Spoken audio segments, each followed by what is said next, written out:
আজ আমি এমন একটি বিষয় নিয়ে কথা বলবো যা ক্রীড়া আঘাতের ক্ষেত্রে খুবই সাধারণ। যে আঘাতটি খুব সাধারণ লিগামেন্ট তা হলো অ্যাক্রোলিগামেন্ট। অ্যাক্রোলিগামেন্টটি হাঁটুর জয়েন্টের ভিতরে একটি লিগামেন্ট এবং এটি খুব সাধারণভাবে আঘাতপ্রাপ্ত বা ছিঁড়ে যায় যে কোনো ক্রীড়ার কারণে। এটি যে কোনো সড়ক দুর্ঘটনা বা এমনকি বাড়িতে ছোটখাটো পড়ে যাওয়ার কারণেও এই লিগামেন্ট ছিঁড়ে যেতে পারে। তাহলে কোন কোন সাধারণ লক্ষণগুলি আপনি পড়ে যাওয়া বা যে কোনো ক্রীড়া আঘাতের পরে দেখতে পাবেন? আপনার সাধারণত একটি সমস্যা হবে যা হলো ফোলা। প্রথমত আপনার হাঁটুর জয়েন্টে ফোলা হবে। দ্বিতীয়ত যখন আপনি হাঁটবেন তখন আপনার অস্থিতিশীলতার সমস্যা হবে যা আপনি অনুভব করবেন যে যখন আপনি হাঁটছেন আপনার হাঁটু কাঁপবে, তাহলে এটিকে অস্থিতিশীলতার সমস্যা বলা হয়। তাহলে ছিঁড়ে যাওয়ার পরে এটি একটি খুব সাধারণ লক্ষণ যা আপনি ছিঁড়ে যাওয়ার পরে দেখতে পাবেন। যদি আপনার এই লক্ষণগুলি থাকে তবে অবিলম্বে আপনাকে একজন ডাক্তারের সাথে পরামর্শ করতে হবে, কারণ যদি আপনি এই অস্থিতিশীলতার সমস্যাগুলি সমাধান না করেন তাহলে অ্যাক্রোলিগামেন্ট বহু লিগামেন্ট আঘাতের দিকে নিয়ে যেতে পারে। কারণ আমাদের হাঁটু জয়েন্টে 4টি লিগামেন্ট আছে, যার মধ্যে 2টি লিগামেন্টকে ক্রুশিয়েট লিগামেন্ট বলা হয় এবং 2টি সংশ্লেষণকারী লিগামেন্ট মেনিসকাসের জন্য। তাহলে যখন একটি অ্যাক্রোলিগামেন্ট ছিঁড়ে যায় এবং আপনি যদি এর যত্ন না নেন বা সঠিক চিকিৎসা না করেন, তাহলে এটি মেনিসকাস ছিঁড়ে যাওয়ার দিকে নিয়ে যায়, যা খুব সাধারণ।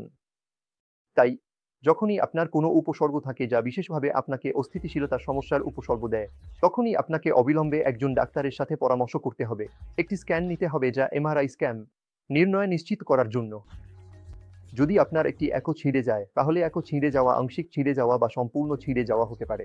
তাহলে যদি আপনার আংশিক ছিঁড়ে যাওয়া থাকে তাহলে প্রথম চিকিৎসার ধাপ হবে সঠিক পুনর্বাসন। আপনাকে একটি শক্তি এবং কন্ডিশনিং প্রোগ্রামের সাথে যেতে হবে যা আপনার কোয়াড এবং হ্যামস্ট্রিং পেশির শক্তিশালীকরণ হওয়া উচিত। তাই যদি এটি আংশিক ছিঁড়ে যায় তবে আপনাকে অন্তত 2 থেকে 3 মাসের জন্য এটি করতে হবে। কিন্তু যদি আপনার সম্পূর্ণ ছিঁড়ে যাওয়া থাকে অস্থিতিশীলতার উপসর্গ সহ, যেমন আমি বলেছি হাঁটার সময় হাঁটু কাঁপছে, এই ধরনের উপসর্গের জন্য একটি অস্ত্রোপচার প্রয়োজন হবে যা একটি আর্থ্রোস্কোপিক কিহোল সার্জারি।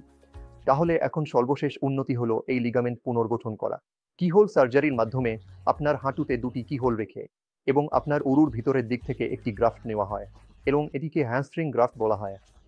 এবং আমরা একটি বোতাম এবং একটি স্ক্রু দিয়ে টিবিয়া হাড়ে লিগামেন্ট পুনর্গঠন করি।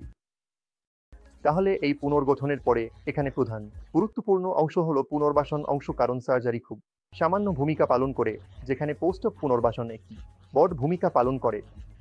এখানে পুনর্বাসন 3টি ভিন্ন পর্যায়ে বিভক্ত হয়। তাহলে আমরা এটিকে 0 থেকে 3 মাসে ভাগ করি, যা হলো মৌলিক শক্তি বৃদ্ধি প্রোগ্রাম।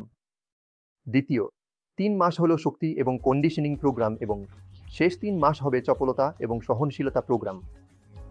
তাহলে যখন আপনি এই পুরো প্রোগ্রামের মধ্য দিয়ে যাবেন, যা 8 থেকে 9 মাসের সময়কাল, এবং তারপরই প্রতিযোগিতামূলক স্তরের খেলাধুলায় ফিরে যাওয়া ভালো, তাহলে এটি আপনাকে সঠিক প্রশিক্ষণে প্রবেশ করতে সাহায্য করবে এবং ভবিষ্যতে অন্য কোনো খেলাধুলার আঘাত প্রতিরোধ করতেও সাহায্য করবে। ধন্যবাদ।